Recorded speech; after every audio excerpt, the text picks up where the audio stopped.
Hi everyone, it's Matt Watson here from Carwow. No, honestly, it is, look, it's me. And this is the new McLaren 765LT. It's a more hardcore, focused, track-ready version of the already pretty blooming bonkers 720S. And in this video, I'm going to talk you through the upgrades over that car. Then I'm going to take it for a spin around Silverstone GP circuit. Whoa! To see what it amounts to in reality. Now before we get into all of that, please make sure you subscribe to this channel and hit the bell icon to turn your notifications on. That way you will not miss a single upload. There are 6 major elements which make up a McLaren long-tail car. I'm going to talk you through all of them. The first one is aerodynamics. So the name long-tail means the car is longer than before, and part of that is at the front. So it's actually 48 millimeters longer here at the front because this nose is more pointy. You've got this extended front splitter here. In fact, the whole front of the car has been redesigned for improved aero. Even the eye sockets are a little bit more closed, like it's scowling, but that improves the aero as well. One of the most noticeable changes on the 765 are those vents on the wheel arches. When the wheels are spinning, they create quite a lot of turbulent air and it gets trapped in the wheel well and creates a lift. So those vents lets that turbulent air out, which is good. Also, you get some new door blades here. These help smooth the air down the side of the car to reduce drag. And then you have these side skirts as well, which then feed air into this new scoop to help cool the engine. Here at the back, you've got a new rear bumper, a new extended rear diffuser, which helps reduce turbulence and improve aerodynamics. And the back end of this car actually sticks out 9 millimeters more than that of the 720S, so it's increased slightly. Though it is funny that they call it a long tail. Yeah, it's actually the front which has been extended further, but hey. Anyway, there's a tail, to tell about these bits here that have been added on. Now what they do is square off the back end of the car. Apparently, the car's aero would be better if the back end was completely square, but the engineers say that while they'd like to do that, it wouldn't look so aesthetically pleasing. And this is a real nice rear end, isn't it? Especially with this extra mesh they've fitted to the car here, which all helps improve cooling and airflow. And then there's the wing. It's 20% larger than on the 720S. In fact, it's so large, they've had to put a little cutout in it there so that when it's sticking up, you can still see out of your rear view mirror. See you've just overtaken. Also, this wing sticks up even further when you're in normal racing mode. And combined with all the other aero stuff, it helps provide 200 kilos of downforce at 150 miles an hour, which is 25% more downforce than you get on the 720S. The second key feature of a McLaren long-tail car is reduced weight.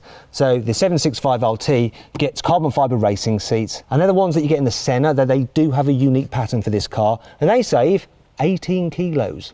The ultra-lightweight forged alloy wheels with titanium bolts save 22 kilos overall.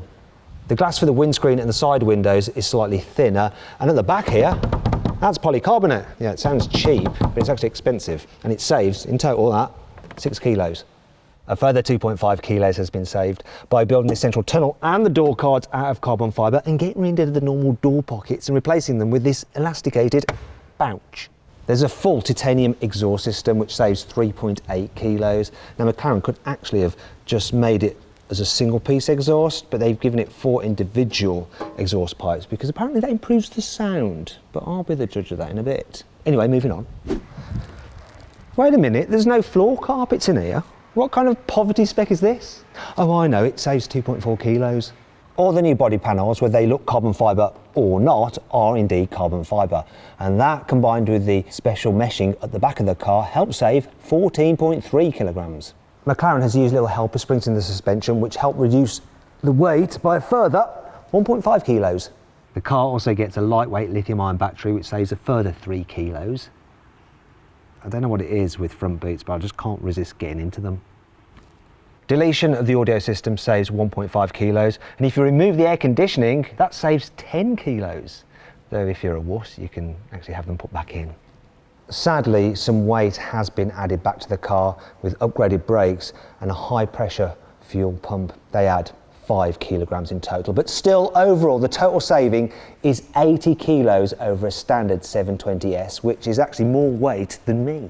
So it's a big deal. The third feature of a McLaren Longtail is power. So this has a 4-litre twin-turbo V8 that's been tuned to 765 horsepower and 800 Newton meters of torque. So more powerful and has more torque than the normal 720. It's got forged pistons, loads of stuff done to it, but you don't want to know about that. Let's just see how well it launches. We're in launch mode, full throttle, boost building, boost is ready, release brake. Off we go. Oh, struggle with traction. Behind me, and there, in second and third. This thing is just flying. My God. Oh. Wow. Well, that was certainly very, very quick. Traction was a bit of an issue. The surface is a little bit damp, but once this thing hooked up, you could just see the numbers on the speedo just taking off. Another thing to point out is that it actually has a shorter final drive than the normal 720, which helps with the acceleration, and it's got a closer ratio gearbox as well. I really want to see how quick this is in a drag race. Could this be the first sub 10-second car on Carwow? Make sure you're subscribed and hit the bell icon because that video will be coming soon. Now we come to the fourth key feature of a McLaren Longtail car, and that is exclusivity, and I can keep this pretty short and sweet. You see, with a starting price of £280,000, it's already going to be pretty exclusive. But the fact is, McLaren will only make 765 of them, so one for every horsepower the engine produces. If you want to make your 765LT even more exclusive, you can take it to the guys at McLaren Special Operations and go for this full exposed carbon. Look at this. It's absolutely gorgeous. Now, the car's body panels are carbon anyway, so why are you paying extra to just have it exposed? And quite a lot extra. So for this, you're going to have to spend an extra £100,000 over the normal 280 grand, the car's starting price. The reason why you're paying that is because when the car's painted, you can't see the weave, and they can just put any old weave of carbon on there. It's still just as strong, it just doesn't look as good. But when you're looking at it, they have to line up the weave to make it look as good as possible, and they've done that. And it's absolutely exquisite. Oh, I'd like that very much. If you're wondering why I'm wearing a mask, it's so that I don't infect this car, because it's just so special. The fifth key feature of a McLaren Longtail is track focus dynamics. Let's start off with the brakes. So you get the monoblock 6-piston calipers from the centre, and they have a special little vent on them which sends air across the front and round the back to cool the pads. Obviously you get carbon ceramic discs as standard, but if you pay extra you can get the discs off the centre. So they take 6 months to make. 4 months of that, they are in an oven at 1,000 degrees to help them cure. As a result, they can resist fade by up to 4 times as much as normal carbon ceramic disc brakes. The steering system has a quicker ratio with a stiffer torsion bar for improved responsiveness. The car suspension system has been reworked, so the active dampers and active anti-roll system has been recalibrated. You've got stiffer springs all round. At the front it rides 5mm low to the ground. The track is also wider by 6mm here at the front, and all that helps improve the grip, as does the fact you now get Pirelli Trofeo R tyres as standard. Last but by no means least is the fact that this larger rear wing gives it even more of an air brake effect. But what do all these upgrades actually translate to out on the track? Well, that brings you on to the final feature of a McLaren Longtail. Finally then, we come to driver engagement, and I'm at Silverstone Circuit here in Great Britain, and I'll be driving part of the Grand Prix track. Let's see how much fun this car is. Out on track. One thing I like about McLarens is the steering feel. Part of that is helped by the thin wheel. BMWs, for instance, have overly fat wheels, so you don't get such a sensation through your hands.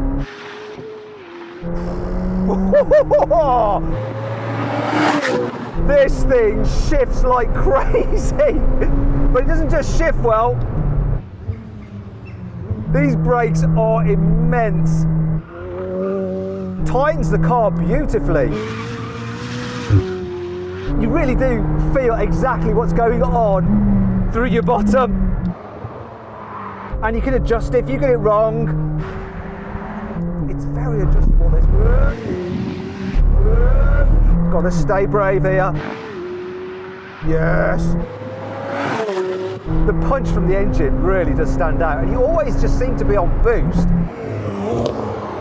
That must be something to do with the fact that you're, whoa, nice slide there. You've got a lower final drive, gearing's shorter, and the ratios are closer than in the normal 720S. So you really do notice that. Means that when you're going through corners, you're actually in a higher gear than you'd otherwise normally be in. Oh, the traction out turns are so good. I've got to be honest with you though, this car is potentially a little bit too quick for me right now. It's something that if you're lucky enough to be able to buy one, you are going to want to get some time on track with an instructor to really get the most out of it.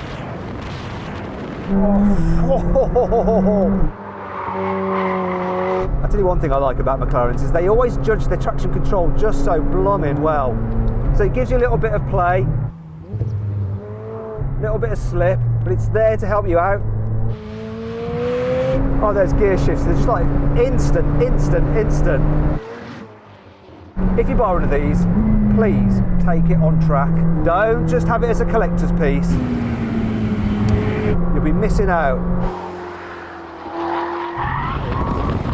Whoa, a bit of a tank slapper. Though, of course, if you do, make sure you've got it insured, just in case you make an error like that. All the features of a McLaren Longtail, this has got them in spades. Especially the driver engagement. I can certainly vouch for that. I've just been having an absolute blast in this car, but in the interests of balanced motoring journalism, I should point out that McLaren doesn't have the best reliability record. And that brings me on to 5 annoying things about the McLaren 765LT. The way these seats protrude here, it's easy to just bang your elbow on it. I just did it and caught my funny bone so badly.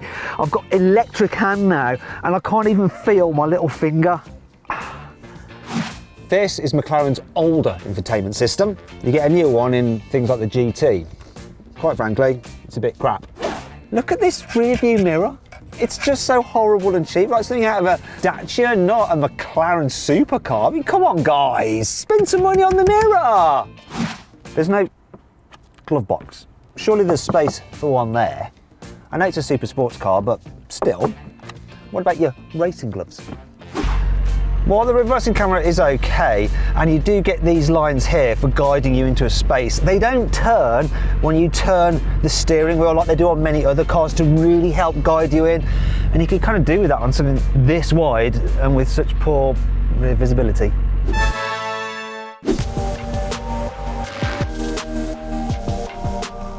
So then what's my final verdict on the new McLaren 765LT? Should you avoid it? Should you consider it? Should you shortlist it? Or should you just go right ahead and buy it?